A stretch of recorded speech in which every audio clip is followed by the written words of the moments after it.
I never thought a simple phone call could completely change my life, but that's exactly what happened. It was a cool autumn afternoon in Newark, and the leaves were falling gently to the ground. I was enjoying the quiet when I noticed my phone screen light up with an unknown number.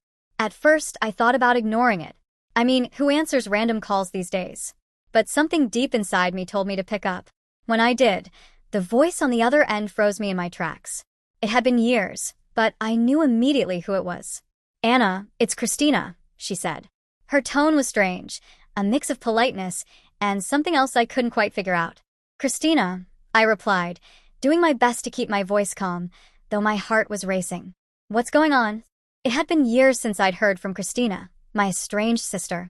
She wasn't calling for a friendly chat. Her next words were a bombshell. "Grandma passed away." I couldn't believe it. Our grandmother, the one constant in our family, was gone. But as I listened to Christina, I realized there was more to her call. Her voice carried an air of smugness that made my skin crawl. "I just wanted to let you know," she added, with a tone that sounded almost mocking. "I'm sure you're busy with your modest life." The words hit me like a slap. I could almost picture her smirking as she said it. But I refused to let her see how much it hurt. "Thank you for letting me know," I replied coolly. "I'll make arrangements to come." It wasn't just her words that hurt. It was the flood of memories they brought back. Growing up, Christina was always the golden child. She had our father's favor, his attention, and a natural charm that made life seem so easy for her. I, on the other hand, was the one in her shadow, always trying to prove myself, but never quite measuring up. Our relationship had been strained for years. The final blow came when she betrayed me in the worst possible way. Brian, my ex-fiancé, the man I thought I'd spend my life with, had left me for Christina. She used her charm, her manipulative ways, and stole him right out of my life. It wasn't just a broken engagement. It was a betrayal that left deep scars. After that, I cut ties, not just with her, but with the rest of my family. Our father, who had always favored Christina, made it clear where his loyalty lay. My mother, though caring, couldn't bridge the gap between us. So I built my own life far away from the chaos. I married Arthur, a kind and supportive man who works in tech. Together, we built a cozy, love-filled home in the suburbs. Our daughter, Abigail, is the light of our lives. At 5 years old, she's already an artist in the making, sharing her drawings on her popular YouTube channel. While my life may not be flashy, it's rich in love and happiness. But hearing Christina's voice again reminded me of the pain I had worked so hard to leave behind. This phone call wasn't just news about our grandmother. It was the beginning of a storm I wasn't sure I was ready to face. The call from Christina stirred up a storm of emotions I thought I had left behind. The idea of returning to the family home for our grandmother's funeral made my stomach twist. It had been years since I'd been back, and the memories were a bittersweet mix. Grandma had always been the heart of our family, the one person who believed in me no matter what. Her passing felt like the end of something irreplaceable, and now, with Christina's call, it seemed like I was being pulled back into a world I'd worked hard to escape. Over the next few days, I tried to prepare myself for the trip. Packing my bags wasn't the hardest part. It was the emotional baggage I knew I'd be carrying. Seeing Christina again was something I wasn't looking forward to. Her call hadn't just been to inform me of Grandma's death. I couldn't shake the feeling that there was more to it. With Christina, there always was.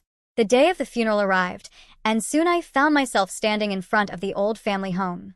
It looked exactly as I remembered it, and yet something felt different. The house seemed to hold whispers of the past, of our childhood laughter, arguments, dreams, and disappointments. Stepping inside, I was hit by a wave of emotions.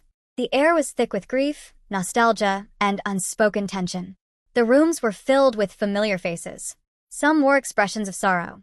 Others had a guarded look, as if they had come not just to mourn but to observe, judge, or scheme. As I moved through the crowd, I saw her, Christina. She stood near a group of people, effortlessly commanding their attention. She hadn't changed. Her charm was still magnetic, and her presence reminded me of the old family dynamics I had tried so hard to escape. I kept my distance at first, unsure of how to approach her, or if I even wanted to. But Christina had other plans. During the ceremony, while people were delivering heartfelt eulogies, she managed to catch me alone. "Anna," she said, smiling in that way she always did, polite but insincere. "It's been a while." I forced a smile. Yes, it has. How have you been? Oh, she said, her voice coated in false sweetness. Life has been interesting. I could feel the familiar undercurrent in her words, the subtle digs and unspoken rivalry that had never truly disappeared. For a moment, we just stood there, exchanging pleasantries that felt anything but pleasant. It was clear to me then that this wasn't just about saying goodbye to our grandmother. It was about something deeper, about facing the unresolved past. Looking at her, I realized that this reunion wasn't just about mourning. It was about confronting everything I had avoided, the betrayals, the unspoken grievances, and the choices that had shaped who we both had become. Little did I know this was only the beginning. I knew this encounter would bring revelations that could shake everything I thought I knew about my sister and our family.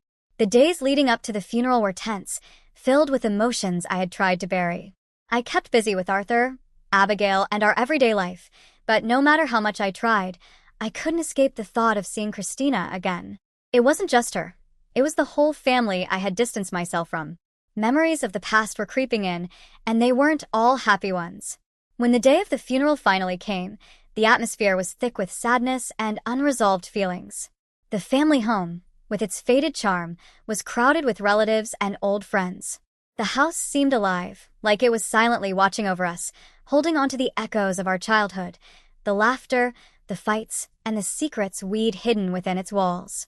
As I entered the living room, I felt her presence before I saw her. Christina was there, as poised and confident as ever. Her polished appearance only reminded me of the rivalry that had always existed between us. It wasn't long before she made her way over to me, her smile softer this time, but still edged with something I couldn't quite trust. "I've been meaning to catch up," she said, her voice friendly but with a hint of curiosity. "It's been a while since we talked." I forced a polite smile, trying to keep my emotions in check. "Yes, it has. How have you been?" "Oh, Christina said with a dismissive wave of her hand. "Busy but good. I'm sure you've heard from the family how things have been for me."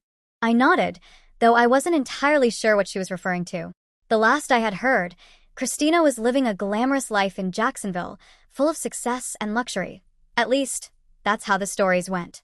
But I knew better than to believe everything I heard. With Christina, there was always more beneath the surface. During the wake, she made sure everyone knew about her so-called perfect life. She talked endlessly about Jacksonville, her upscale lifestyle, and her achievements. It was clear she was trying to impress, to prove her life was better than mine. I watched her with a mix of irritation and curiosity. Behind her confident facade, I could sense the same lies and manipulations that had defined her for years. She even brought up Bryan Adams, my former fiancé, and now her ex-husband. Her casual mentions of him, her attempts to appear unaffected by their failed marriage, felt like she was reopening an old wound. Bryan had once been my everything. We had plans, dreams, and a future until Christina, with her charm and cunning, took him away. The betrayal broke me, leaving scars that I thought had healed. Seeing her now, so nonchalant and proud, was a painful reminder of all I had lost. It wasn't just about Bryan. It was about all the hurt she had caused. This encounter wasn't just about the funeral. It was forcing me to confront a past I had tried so hard to leave behind. I decided it was time to confront Christina about the past. I had carried the weight of her betrayal for far too long, and I hoped that talking to her might bring me some closure. As the crowd at the funeral began to thin out, I spotted her standing near the living room window. Summoning my courage, I approached her. "Christina, can we talk?" I asked, doing my best to keep my voice calm. She turned to me, her expression unreadable at first, but her eyes narrowed slightly. "Of course. What's on your mind?" I took a deep breath, trying to steady my emotions. "I need to understand," I began. "Why did you have to take Bryan from me? What made you think it was okay to destroy what we had?" For a moment, Christina's cheerful mask dropped, replaced by a colder, more calculating look. "Anna, it's not about taking anything," she replied, her tone sharp. "Bryan and I had our own connection. You just didn't see it." Her words stung, but I wasn't going to back down. "You manipulated him," I said, my voice rising with emotion. "You knew how much I loved him. You knew what he meant to me." She shrugged, her indifference infuriating. "Bryan made his own choices. You can't blame me for that. Life doesn't wait for anyone, Anna. You need to move on." Her dismissive attitude only made my anger grow. "You never understood, did you? I said, my voice trembling. It wasn't just about Brian. It was about everything. You always seemed to have everything handed to you while I was left struggling to prove myself. Her expression hardened, and her voice turned icy. Don't blame me for your shortcomings, she shot back. We all have our battles. Maybe if you had been more assertive, things would have turned out differently. Her words felt like knives, cutting into wounds I thought had healed. I wanted to lash out, to yell, but I forced myself to take a deep breath. This isn't just about Brian, I said quietly. It's about our family. It's about the way everything always seemed to work in your favor while I was left behind. Before she could respond, a group of distant relatives approached, pulling us apart. The confrontation ended abruptly, leaving everything unresolved. I stepped away, my emotions swirling, and spent the rest of the evening in a daze. Faces blurred together as people offered their condolences, but my thoughts were stuck on Christina and the painful memories she had stirred up. The next day, as the funeral came to a close, I felt a mix of relief and unease. The family dynamics were as complicated as ever, and I couldn't shake the feeling that there was more beneath the surface. Christina's perfect life was starting to show cracks, and I was determined to uncover the truth. I left the funeral with a heavy heart, but a newfound resolve. The confrontation had opened old wounds, but it had also set the stage for deeper revelations. I knew the road ahead wouldn't be easy, but I was ready to face it. The days that followed were quiet, yet unsettling, as I prepared myself for what was to come. I kept replaying my confrontation with Christina in my mind, trying to make sense of it all. No matter how hard I tried, I couldn't shake the feeling that our family's issues were still deeply rooted and unresolved. My mother's apology, though kind, didn't fix the years of distance and pain. It felt more like a bandage on a wound that needed more than just words to heal. During this chaotic time, Arthur and Abigail became my safe haven. Arthur, with his calm and steady presence, never pressured me to talk about what was troubling me. Instead, he simply stayed by my side, offering quiet support. Abigail, with her youthful energy and curiosity, was my light in the darkness. She poured her heart into her YouTube channel, sharing her artwork with the world. Her joy and excitement were contagious and gave me something positive to focus on. But the calm didn't last long. Christina, ever dramatic, took to social media in an attempt to belittle me. Her posts were filled with sarcasm, painting herself as wildly successful while making veiled jabs about my ordinary life. It was frustrating to see her try to make herself look better at my expense, and it hurt to know she was doing this so publicly. That's when Abigail's YouTube channel became an unexpected tool in this battle. One evening, after seeing a particularly cruel post from Christina, I had an idea.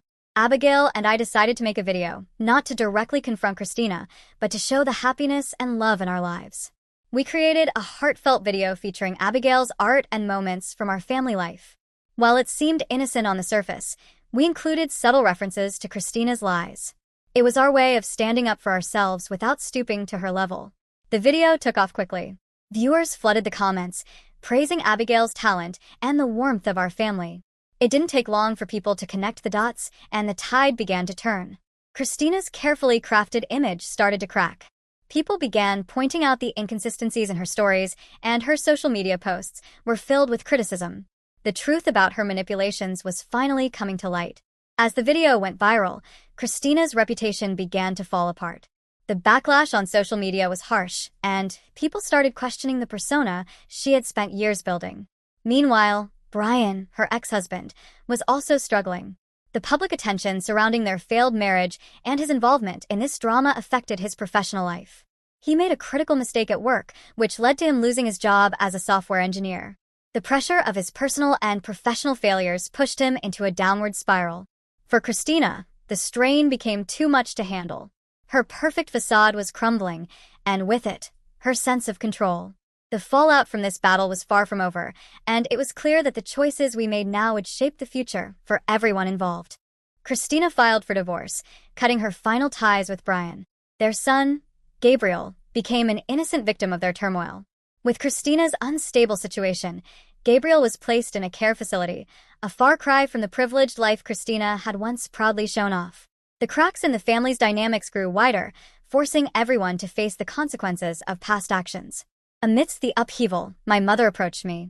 She had always been more sympathetic toward Christina, but now she stood before me with tears in her eyes and an apology on her lips. I'm sorry, Anna, she said, her voice trembling.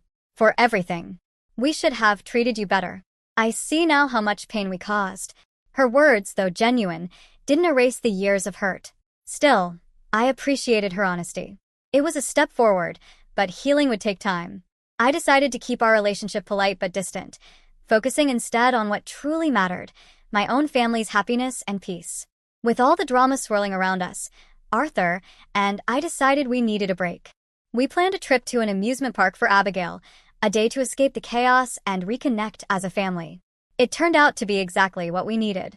Abigail's laughter filled the air as she raced from ride to ride, her joy infectious. Arthur and I held hands, enjoying the simple moments that reminded us why our little family was so strong. The outing gave us a chance to step away from the shadows of the past and focus on the light of the present. Watching Abigail's excitement and feeling the warmth of Arthur's presence, I realized how far we'd come. This was our life, a life built on love, trust, and support. It wasn't perfect, but it was ours, and that was enough.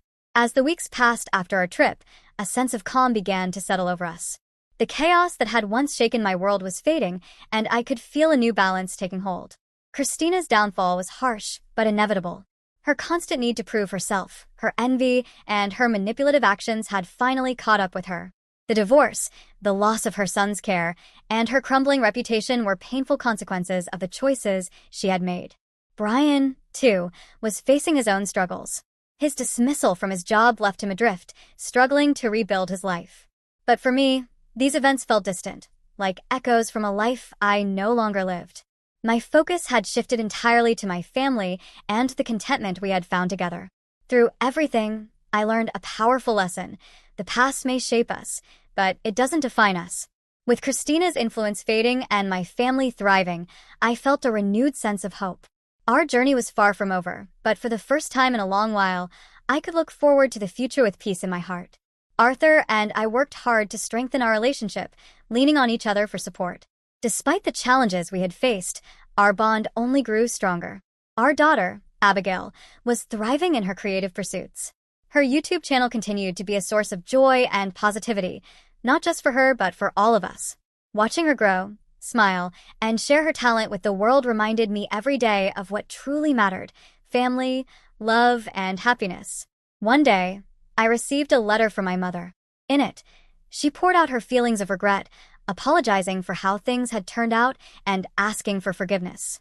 Her words felt sincere, and I appreciated her reaching out. But I also knew that healing the rift between us wouldn't happen overnight. I responded with kindness, acknowledging her apology, while gently letting her know that rebuilding our relationship would take time and effort from both sides. The experiences we had gone through had changed our family forever. My parents' favoritism toward Christina and the fallout from those decisions had taught me valuable lessons about strength, forgiveness, and resilience. I realized that healing wasn't just about time, it was about understanding and choosing to let go of the anger that weighed me down. In those quiet moments of reflection, I found clarity. The pain of the past had brought Arthur, Abigail, and me closer together. Our little family had grown stronger, and our appreciation for each other had deepened. Whether it was sharing a laugh during dinner or enjoying a quiet evening together, the small, simple moments became our foundation for happiness. As summer gave way to the crisp days of fall, I felt inspired to create something meaningful. I began planning a community project that would help families work through conflicts and build healthier relationships. Drawing from my own experiences, I wanted to offer support and guidance to others who might be facing similar struggles. This initiative became my way of turning the pain of the past into something positive. Looking back, I could see how far we had come. The tense moments at Grandma's funeral, the shocking revelations, and even the battles on social media had all been part of a journey that shaped who I was.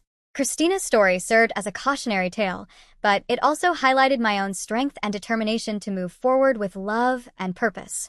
As I closed that chapter of my life, I felt a deep sense of peace. The road had been hard, but it had also been eye-opening. The future, once clouded by uncertainty, now felt full of hope and promise. With Arthur by my side, Abigail's laughter lighting up our days, and my community project taking shape, I knew we were building something beautiful. No matter what challenges lay ahead, I was confident in one thing: the strength and unity of our family would see us through anything. The love we shared was our greatest gift, and it would guide us as we embraced the future together.